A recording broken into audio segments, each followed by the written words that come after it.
if we win one of the two games that are left, Arsenal away or Everton at home, we will finish in the top 5. Newcastle never like to do things simply or easily, do they? So they won 2-0 against Chelsea today. The 3 points were huge for the club, and it really puts Newcastle in a position now where they are very likely to qualify for the Champions League. In fact, if they win one of their remaining 2 games, they will have done it, and I'll explain why a little bit later on in the video. Let's just quickly recap the game as it was. So first half, we played quite well. We got ahead after 2 minutes. Tonali with a very clever finish where he kind of dug the ball into the ground so it bounced over the keeper. Very good finish. Flying start after 2 minutes.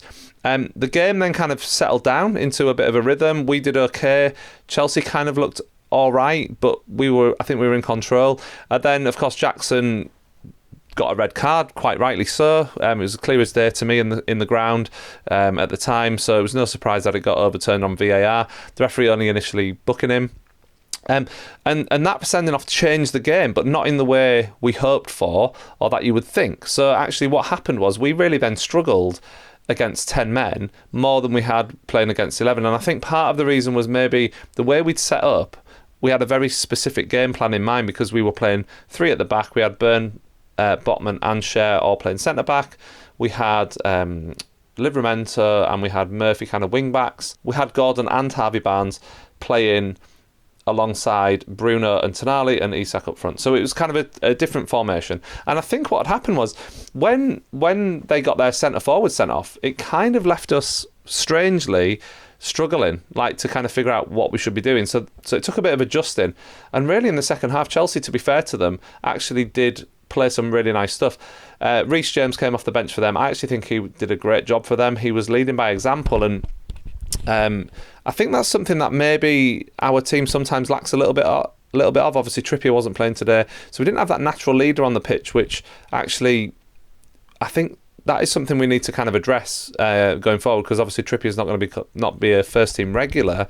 I think we might need some more kind of leaders on the pitch. So anyway, that's by the by. In the end, we kind of weathered a bit of Chelsea pressure.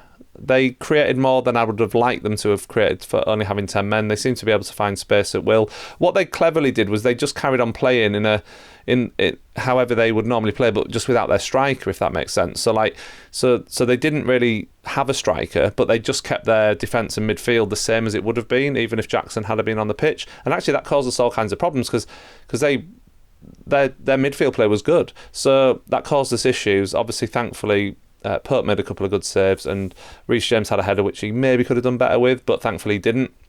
And then obviously very late in the game, Bruno took a nice shot, took a deflection and went in the back of the net for 2-0.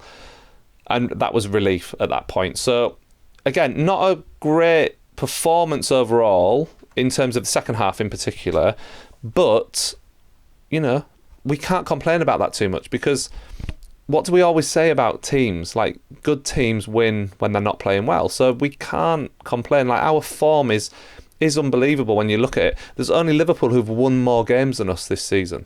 So we've won 20 Premier League games this season. So that's not to be sniffed at. We've we've got something to build on.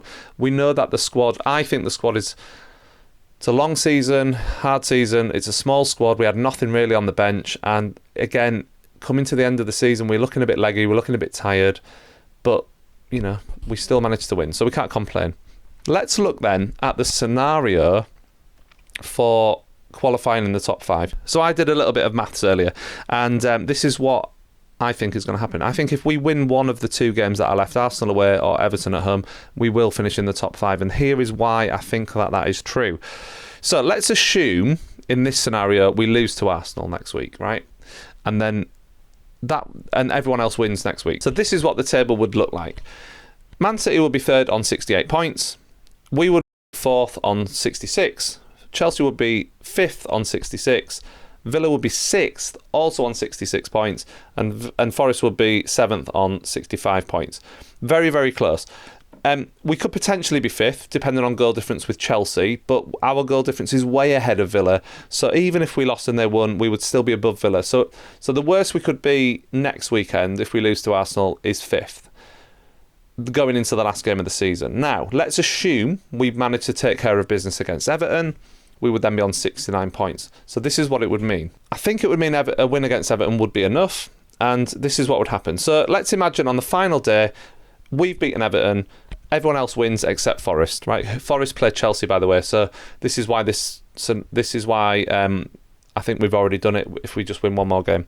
So if everyone but Forest win on the last day of the season, then that would mean City would finish 3rd on 71, we would be 4th on 69, Chelsea would be 5th on 69, and Villa would be 6th on 69, and Forest will be 7th on 65. We might be 5th, basically, if Chelsea also on 69 points, depending on how the goal difference swing had gone as well. So we could be 4th or 5th, basically, if everyone but Forest win on the last day. If everyone but Chelsea wins on the last day of the season, it would look like this. So City would be 3rd on 71, we would be 4th on 69, Villa would be 5th on 69, but we would have a much better goal difference than Villa, so we'd definitely be in 4th. Forest would be on 68 points, and Chelsea would be on 66 points in that scenario. So again, Forest and Chelsea couldn't catch us on that number of points because Chelsea would have lost, and if Forest had won, they would only get to 68 points. And then if Forest and Chelsea draw their final game, City would be 3rd, 71, we would be 4th, 69, Villa would be 5th, 69, and then Chelsea and Forest would be on 67 and 66 points. They just wouldn't have enough points. So it's looking, as long as we win a game, it's looking like we will be in the top 5. So that is really amazing. And it takes the pressure off next week against Arsenal, actually. And I think the game against Arsenal will be tough because Arsenal will definitely not want to lose the 4th time to us in one season. They hate us anyway, so they will be up for that. And it's their last home game of the season. And they'll want to go out with a bang, and they hate us. So hopefully we can put in a performance, and maybe if we can sneak a win again, beat them 4 times in a season, we will have finished in the top 5. And then the Everton game really wouldn't matter too much what happens. But so it's a great situation to be in. We've put ourselves in a brilliant situation because we won today against Chelsea. It just is absolutely massive. If we'd not won today, I think we'd be struggling to finish in the top 5, if I'm honest. So huge result, huge day. 2 games to go.